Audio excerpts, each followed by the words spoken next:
Multiversus is a game that I loved playing during the beta, and I loved even more during Season 1. So why do I suddenly think that this game is beyond saving? Before I go on to the main topic of this video, I want to let you guys know this is most likely going to be my last Multiversus video that I'm going to make, simply because it's just not fun anymore. And that is a big reason why I think this game is beyond saving. The amount of fun that I have playing the game, it's not there anymore. And I know that's more of like a personal issue, and that's not like, oh, the game is failing because Delta's not having fun, oh no. But that topic is besides the point. Let's go on to the main portion of this video. A big reason why I think Multiversus is beyond saving is because the characters that Warner Brothers have chosen to add to this game are not spicing up the game.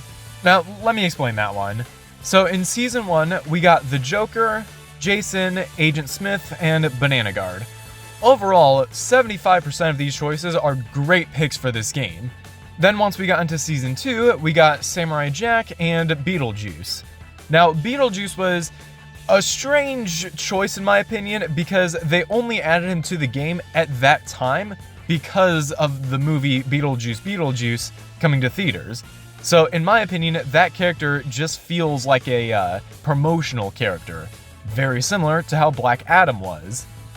And then in Season 3, we got the Powerpuff Girls and Nubia.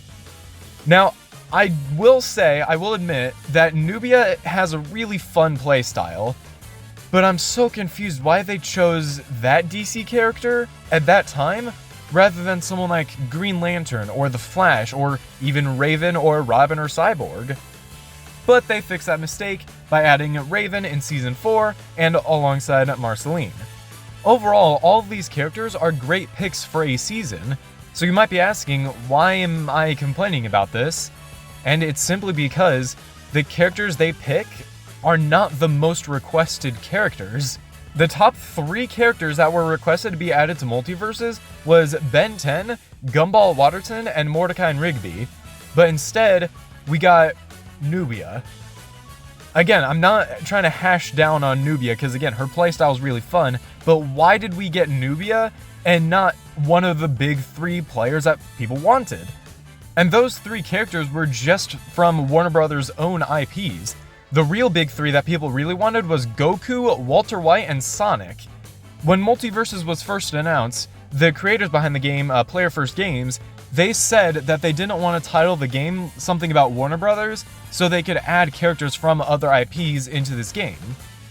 However, it's been 4, almost 5 seasons, and we haven't gotten a single character outside of that IP. They might as well have called it Warner Brothers Battle or something like that. I know for a fact that just simply adding in Walter White into this game, that he is not going to be saving Multiversus by himself alone.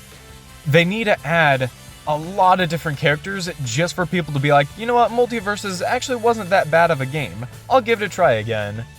Except this is when the next issue arises. Let's just say that they do add Walter White into Multiversus, and people are like, oh my goodness, it's Walter White, I'm playing Multiversus right now, let me re-download it real quick. And suddenly, they check the item shop to see where they can get Walter White, and he's $30. Multiversus has a really bad pricing issue, and that's because they introduce like starter packs for every new character introduced, and that system kinda has a major flaw. The starter packs cost $30, you get the character, you get a skin for the character, and like 5 other cosmetics you're never gonna use. But here's the kicker. You could spend those $30 to unlock the character right now, or you can wait 2 days to unlock the character for free. Why in the world would somebody spend $30 on a character that they're gonna get for free in 2 days? Those $30, you could buy a brand new game and play for those 2 days, and then you could get that character. Why in the world did they think that $30 is a good price for a starter pack? And that's not the biggest issue. All of the other cosmetics in this game cost way too much. Let me put that in perspective for you guys. If you spend $20 on Multiversus, you can only get 1 skin for 1 character with those $20. However, if you spend the same amount of money, $20 on a game like Fortnite, if you are smart about it, you can purchase 3 different skins. How in the world did they think that that was going to work for Multiversus? And you wonder why Warner Brothers is shocked with how low the revenue is for Multiversus. Now, I want to go ahead and move on to my last topic for this video, and that is the Rifts mode in Multiversus. Now, I am not a game developer, so I do not know the technicality on how difficult it is to create these things, but if you look at Rifts, all it is a battle with a computer player with a few minor tweaks to the map or your character or your damage or whatever. So why do we only get a new one like every 2 weeks? This is a live service game, so updates need to be fast and quick for the game to still be alive. So having these new rifts come out every 2 weeks, that is not a good choice. Especially considering how short they are. I remember back when Season 1 was still around, when I made gameplay videos, it took me about an hour to get through one rift on easy mode.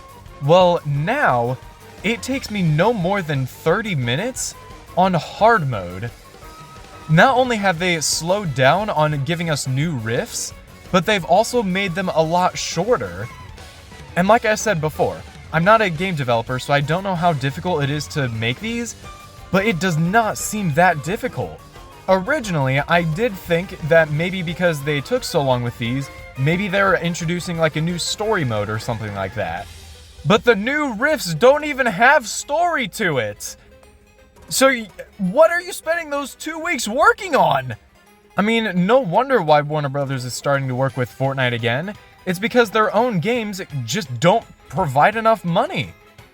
Overall, if Warner Brothers did want to save Multiversus, the very first thing they should do is get the rights to Walter White, and then introduce a starter pack that's only $15 and you get Walter White a week early, and introduce a new rift that will take a long time, more than an hour to beat, doesn't matter if it has a story or not, but just give us a rift that will take us longer than an hour to beat.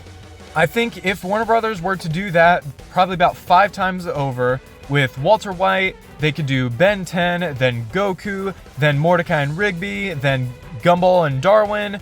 If they did all of those next, the game would be saved. But they're not. Instead, let's focus on Lola Bunny and Aquaman. But anyway, thank you all so much for watching. I will see you all in the next one, and goodbye for now.